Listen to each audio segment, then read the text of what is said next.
السلام عليكم، كي دايرين؟ لاباس عليكم؟ نتمنى تكونوا بخير وصحه جيده ان شاء الله. مرحبا بكم في قناتكم جرب مع صالحه.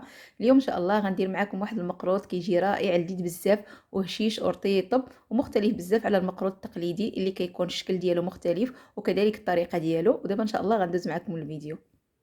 بالنسبه للمقادير اللي غنحتاجو ان شاء الله لهذا المقروط، عندي 650 غرام ديال السميده الرقيقه، عندي ربعه ديال الماء، عندي ربع كاس ديال الزيت، ربع كاس ديال الماء الزهر، 50 غرام ديال الطحين اللي هي نص كاس ديال العنبه، واحد القبيصه ديال الملحه، عندي هنا 25 غرام ديال السكر كلاصي، عندي 200 غرام ديال الزبده مذابه بهذا الشكل ضروري، عندي هنا الفاني 7 غرام، عندي واحد النص ديال الخماره ديال الحلوه. ودابا ان شاء الله غندوزو للطريقه.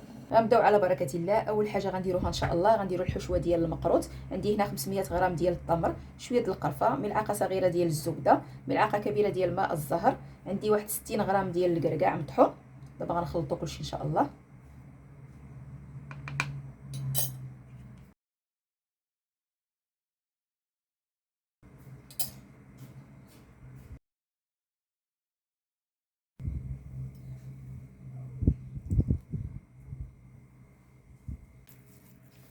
انا غنخلط كلشي هكا بيديا مزيان.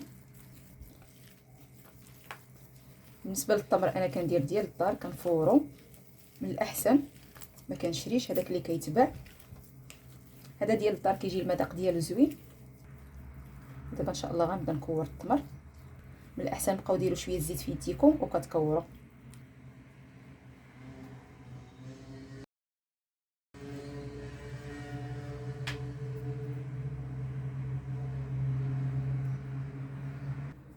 من بعد ما كملت التشكيل ديال التمر ان شاء الله دابا غنغطيه بالسلوفان وندخلوه للثلاجه باش يبرد شويه.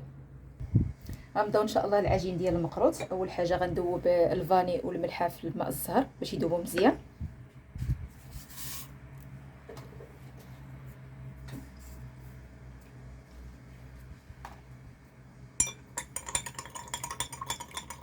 غنخلطهم غنخليهم على جنب.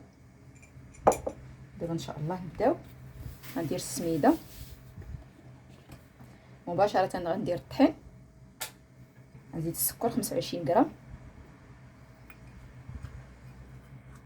غنخلط النواشف اولا بيدي هكا، غنزيد الزبده ضروري تكون دافئه ما تكونش سخونه، وذوبوها مزيان حتى تولي بهذا اللون. نزيدو ربع كاس ديال الزيت. بالنسبه للمقادير ان شاء الله غتلقاوهم بالغرامات في صندوق الوصف. غنحاولوا نبسوها هكا بيدينا باش تدخل فيها الزبده كامله. بالنسبه للخماره تكون ممسوحه الملعقه هكاك 5 غرام. غنزيد ماء الزهر اللي ذوبت فيه الملحه والفاني. نزيد مباشره الماء، عندي هنا 4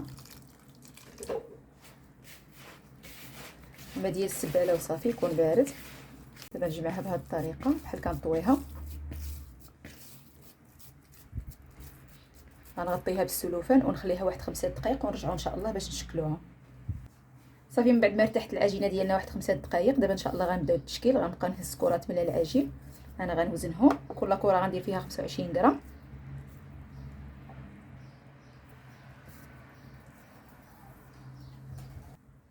بالنسبه للمقروط ضروري يجي شويه غليظ ما يجيش رقيق باش ما يتحرق ليناش من نجيو نقليوه.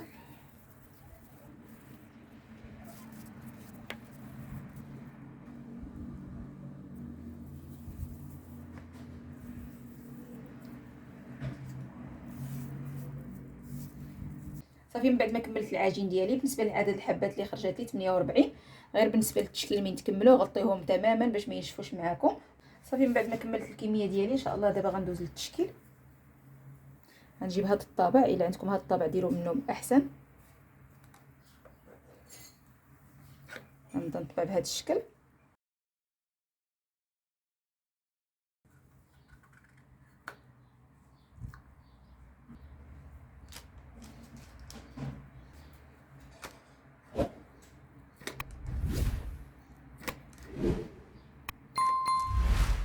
بالنسبه الى مثلا الا لصقات لكم هذا الطابع لصق لكم في العجين، ديروا شويه الزيت.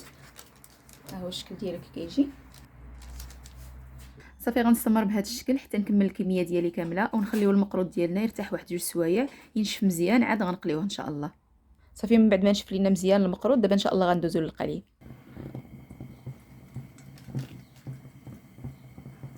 النار تكون متوسطه، ما تكونش خفيفه بزاف باش ما يذوبش ليكم المقروط ديالكم في الزيت بزاف. الا جهدتوها بزاف كذلك ممكن تحرق ليكم وما يطيبش من الداخل، باش يطيب على خاطره ويكون عنده اتساع فين غيطيب. ما ديروش شي حاجه كبيره، ديروا غير شي حاجه صغيره فاش تقليو فيها باش يتقلى مزيان حتى يشد راسو شويه، عاد تبقاو تحركوه باش ما يتفتت ليكمش في المقلاه. ها كتشوفوا المقروط ديالكم بدا يتحمر، ضروري تنقصوا عليه النار. بالنسبه للون خليوه بهذه الطريقه يكون مذهب. هذا اللون ما تحمروش بزاف علاش غيرجع عليه عاد الحراره غيتحمر عاد اكثر. ودابا غنطفيوه ان شاء الله في العسل.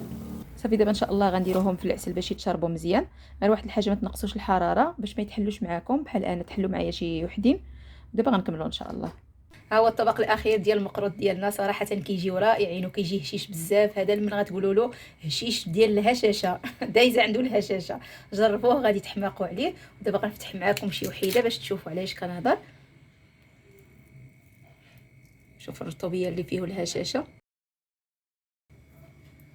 صراحه الا جربتوه بهاد النصائح اللي قلت لكم والطريقه الصحيحه غيخرج لكم يمكن احسن مني. وإلا خرج لكم المقروط بهذا الشكل زوين وهشيش بهذه الطريقه، ما تنسوش تدعموني باللايك والبارطاج والمشاركه مع الاحباب ديالكم والاصحاب. ودابا بقى لي غنقول لكم فرجه ممتعه للجميع، الى فيديو اخر ان شاء الله. عواشركم مبروكه.